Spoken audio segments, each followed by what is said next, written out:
జై శ్రీమన్నారాయణ. శ్రీమద్భగవద్గీత అష్టాదశాధ్యాయ పారాయణ ఫలము సర్వపుణ్య సిద్ధిప్రదం. పూర్వము విష్ణుదూతలు ఒక పురుషుని తెచ్చి ఇంద్రుని సింహాసనముపై కూర్చుండబెట్టి కొన్నాళ్ళతడే ఇంద్రునిగా నుండునని శాసించిరి. అంత ఇంద్రుడు వైకుంఠమునకేగి, ఓ నారాయణ, నా సింహాసనం ఎక్కుటకు వాడేమి పుణ్యము చేసెనని అడగగా శ్రీహరి నవ్వుతూ, అతడు గీత 18వ అధ్యాయములోని 5 శ్లోకములను నిత్యము జపించడివాడు, అందుచేతనే ఇంతటి వాడైనాడు అని తెలిపెను.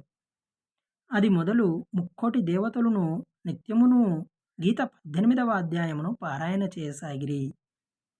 జై శ్రీమన్నారాయణ.